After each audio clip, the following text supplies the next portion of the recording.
एक सवाल, चूंकि आप पशुधन मंत्रालय से संबंधित भी हैं, कैबिनेट मंत्री हैं, इस बार एक नारा लगा था जो सांड को लाए हैं उनको हम भगाएंगे, लेकिन वो खुद ही भाग गए, जनता ने उन्हें भगा दिया और सांड वालों को ही सत्ता में ला दिया। तो ऐसे में जो आवारा पशु न कहें, हम बेसहारा पशु कहें, उन बेसहारा पशुओं के लिए पशुधन मंत्री क्या करेंगे? एक बड़ी चुनौती है। 22 में तो आप लोग किसी तरह से पार हो गए, 24 में बड़ी चुनौती है आपके सामने।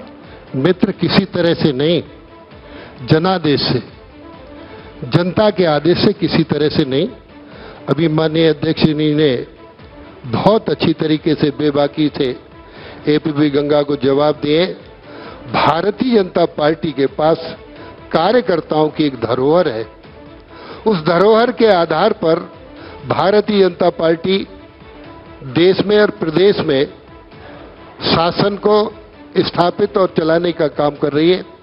ठीक इसी तरीके से जब 2022 का विधानसभा का चुनाव हो रहा था, उस चुनाव में मैं सच बता रहा हूं, कुछ ऐसे लोग जो गौशालाओं से गायों को निकालकर प्राइमरी स्कूलों में भर देते थे, मार करके नहरों में डाल देते थे, माहौल खराब करने को, और चुनाव में और तो और हमारे ही 5 बीघा गेहूं गायों को, छुट्टा पशुओं को चरा दिए कि मंत्री जी की गैया इन्हीं के खेत में करो।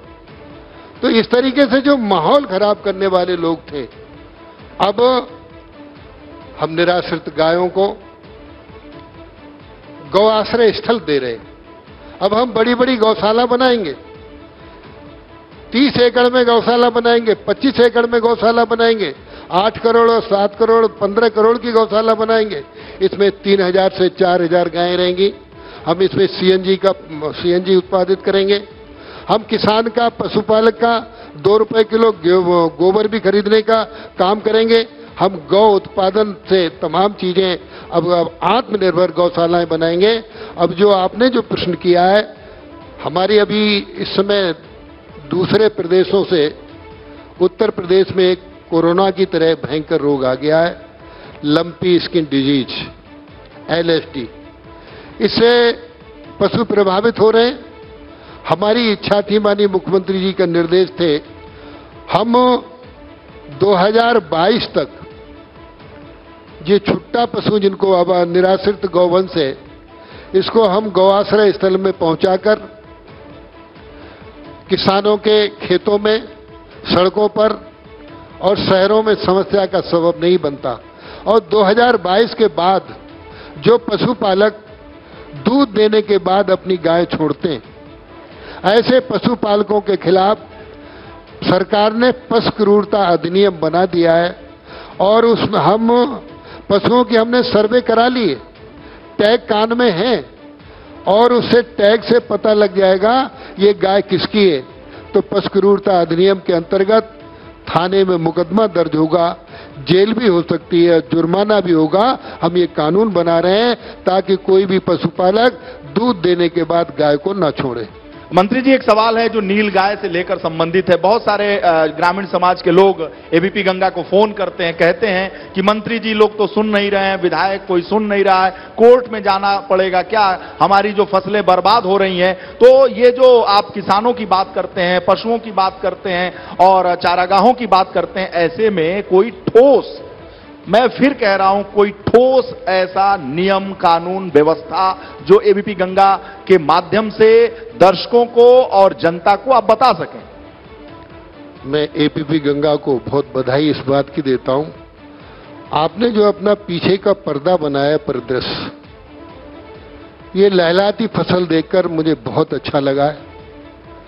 और सच में माननीय योगी आदित्यनाथ जी, क्योंकि मेरे पास जो विभाग है, पशुपालन विभाग, ये कृषि सेक्टर का विभाग है। पहले जिसके पास गाय होती थी, धन की संपत्ति की बात, राजा, वो राजा श्रेष्ठ और धन संपदा वाला माना जाता था जिसके पास गाय है, घोड़े हैं, हाथी हैं। गोधन, गजधन, बाजधन और ये रतन इत्यादि तो बाद में आता था। तो ऐसे ही हम ठीक पशुधन को श्रेष्ठता में लाकर, गौशालाओं को आत्मनिर्भर बनाकर, ये इस तरीके से गायों की समस्या को निश्चित से दूर करने का काम करेंगे और उन किसानों को आपके इस मंच के माध्यम से, इस पंचायत के माध्यम से सावधान करना चाहते हैं कि दूध देने के बाद गायों को ना छोड़ें, उन्हें पालने का काम करें। और आपके इस मंच से एक संदेश मैं और देना चाहता हूं, क्योंकि कोविड से अभी बचे हैं, कोविड की शंका है, बूस्टर डोज लगवा ही रहे हैं, लेकिन अब यदि व्यक्ति को जीवित रहना है तो गौ आधारित खेती करनी पड़ेगी।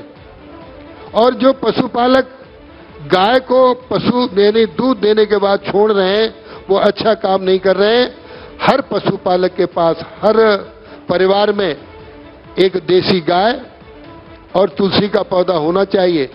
देसी गाय का दूध अमृत है, देसी गाय का दूध अमृत है अन्य गायों की तुलना में।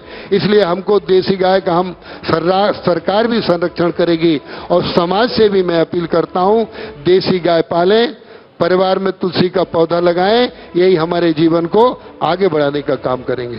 धर्मपाल सिंह जी, आपकी ट्रेन भी है और आपको जाना है, जैसा कि आपने कहा कि मेरे पास 5 मिनट है।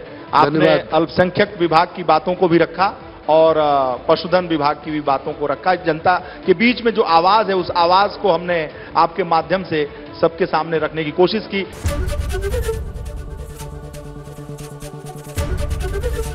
एबीपी गंगा, खबर आपकी, जुबान आपकी।